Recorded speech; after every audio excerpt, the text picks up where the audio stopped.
Hey everybody, Blave here, back with Arena Impressions 2.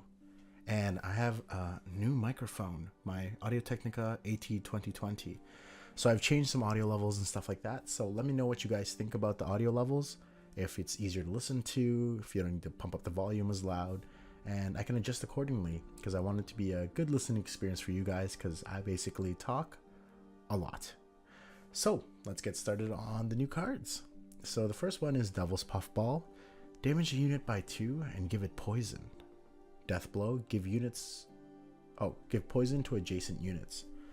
So this card I think is good in multiples because you can poison something with another card, let's say, poison again with this, dies, Death Blow, spread the poison. And then you have another copy in your hand and you give it poison and it spreads again. But obviously that is the best case scenario, and the floor on this is you damage a unit by 2 and give it poison, and you have no other way to deal with it, and it was just a 2 power poison giver, and you can kill it with poison later, sure, but I mean, what other value did you get, right? So I think the ceiling on this is pretty high if you have multiples, but the floor is really low, so I probably wouldn't pick it in Arena. Next up, we got the Sintra Knight, which is part of this whole cycle of cards that are 2 power, deal 2 damage, and then do something. So this one is 2 power, deploy melee, damage a unit by 2, death blow, gain vitality for 2 turns. And so in this expansion, I think they're trying to make it 2 power matter. I think that's the new magic number. So this card is alright. You know, it's a melee, play it. Deal 2 damage to something. If you kill it, give it vitality for 2 turns. Probably not worth for your opponent to purify. Hey, you got 6 points out of it. Not bad for a bronze. So yeah, it's an okay card. Not my favorite of the cycle, but yeah. Next up, Svavold Ravager. Deploy, melee, damage an enemy by 2. Bloodthirst 2, give the enemy damaged by this unit bleeding for 2 turns. So if you get the Bloodthirst going, you can give something bleeding for 2 turns, and it can kill something like a unicorn, or, you know, they say that gold removal is 4, right? Unicorn does 4, Ifrit does 4, and this can do 4 to something. So that's pretty significant. And Bloodthirst 2 isn't that hard to set up, I don't think. If you saw my other games, when I play Svanriga from Skellige, 3 is a little difficult. It's just that last little ping, right? But 2, easy peasy. So yeah, I think this card's pretty good, and I definitely look to pick it up if I ever have to pick up any of these 2 power ones. But this card is the card that I really like. Bruxa.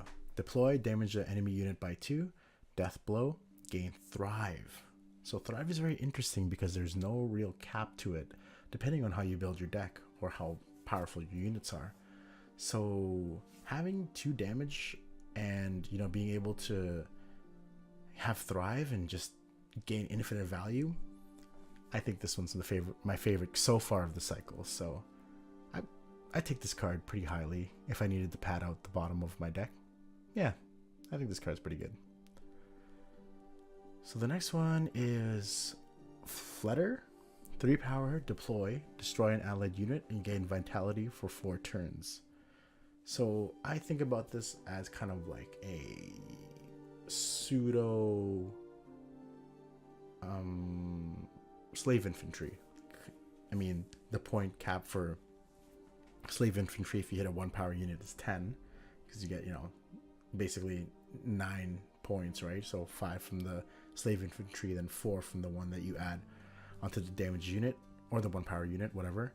And this just gains up to 4 from vitality to give it 7 points.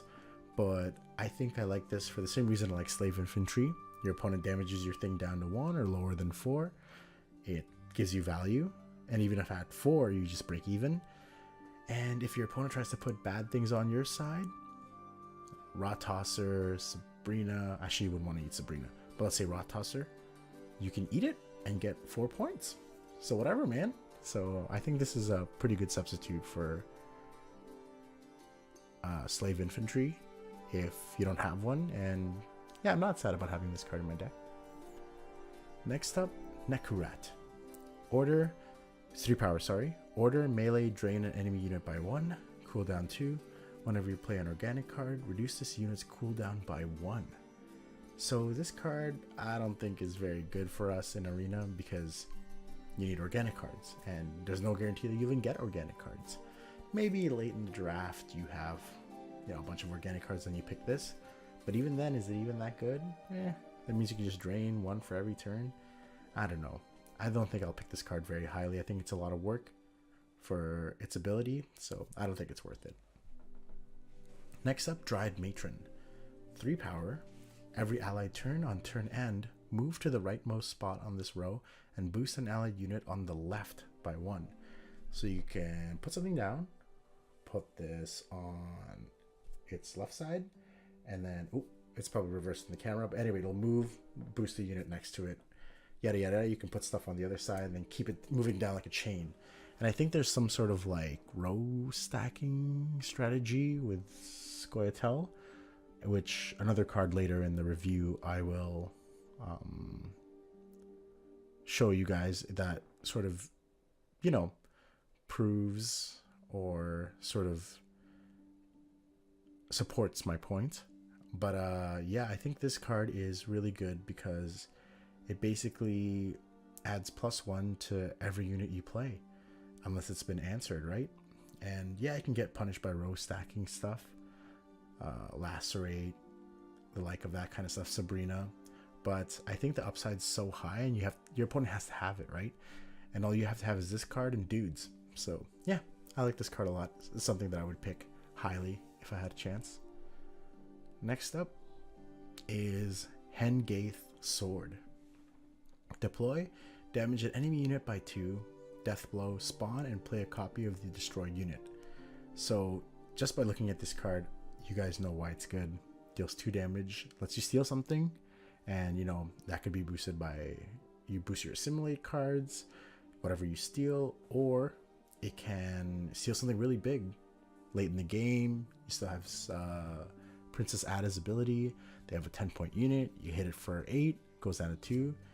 Hit it, steal it. You know, they have one of these cards out. You hit it, get it on your side. Now it deals 2 damage. So you killed it for 2. You play a card that's worth 2 points. You shoot something for 2, and they get 2. Just the value for this card, I think, is infinite. So I definitely think this card's really good, and I'm looking to play it if I can find it. What's next? Tourney Shalimar. 4 power, deploy melee, damage a Nilfgaardian enemy unit by 7. Deploy ranged, boost self by 2 for every non-Nilfgaardian unit from your opponent's faction under your control. So the floor on this is terrible. What if your opponent's not playing Nilfgaard units? Well, the melee deploy, not going to be useful. What if you're playing against a crack-on crate, which only plays Scoia'tael units? Well then, the second ability doesn't really work because they have to have units of their faction, and you have to have ways of stealing them and putting on your side, or even just creating them to put them on your side. So I think there's just too many hoops to jump for this card, and I don't really like it that much, so I don't think you should pick this in Arena. Next up, Corrupted Flaminica. The text on it is not there, but I have it written down here. It is deploy, destroy allied beast to the right, then boost self by its power, and give an enemy unit bleeding for a number of turns equal to the destroyed beast's power. So let's use one of the Elder Bears, for example, the 5 power one. So you have the bear there, you kill it, you gain 5 points. And your opponent, you give one of their units bleeding for 5 turns. Your opponent says, oh, cool, purify it. Well, what did you just do with Flaminica? You just did consume. You just consume something for 5, and it has to be a beast as well. So there's that caveat going for it. I think that this card isn't very good in Arena unless you have a lot of beasts. And even then, the higher you try to make it go, for example, the longer you want the bleed to go, yeah, there's more upside, but it just gives your opponent more time to purify it. Don't get me wrong. If you get it off, let's take a look. So you play 4 or 5, you eat it, you're 9 power, you didn't really get anything there, and you hit something for 5, then you're basically getting 9 points, right? Because of bleeding, if you let the whole bleed play out. Sure, that seems good, but I think that because the bleeding is so high, your opponent's gonna have a long time to be able to answer it, and it's not even good as a round ender, because if you play it at the end, the bleeding won't have time to trigger. So yeah. Next up, we got Palmerian de Lonfowl. So this is 5 power. Deploy, damage an enemy unit by 2. Death blow, give adjacent allied unit shield. If Milton is in your hand, trigger death blow on deploy. I don't know what Milton does, but if you have it, I'm sure this is way better with it. So always try to get this if you have Milton. And you know what? Killing a unit by 2 and giving 2 units shield, that ability is insane. Like if you can damage a unit and, you know, play this guy, sure, you got 7 points. That's great. But there's an extra upside that if you kill something small, which your opponent's probably going to be playing anyway to pad out their bronzes, and you get 2 shields, that's insane. So yeah, I like this card a lot. Last one, the Great Oak. Deploy, damage an enemy unit by the number of cards to the left of self, then boost self by the number of cards to the right of self, and it's 8 power. This is a sick finisher. It doesn't even care about the quality of cards that you have on the row. It only cares about the quantity, and this is why I said I think Squirtle has a row stacking theme, because of basically this finisher gold card right here. And man, it's so flexible. You can, you know, damage something just by enough and then boost itself, and you can just, you know, move it left and right depending on what you need. I think this card's just so freaking sick. So if I see this card, no matter late, early, whenever, I'm probably gonna pick it over everything. It's just great. But yeah, those are my reviews for these set of cards that came out just this past weekend. And thanks for joining me. Let me know in the comments about what you guys think of the cards, what you guys think about the new setup, and I'll see you guys in the next video. Take care.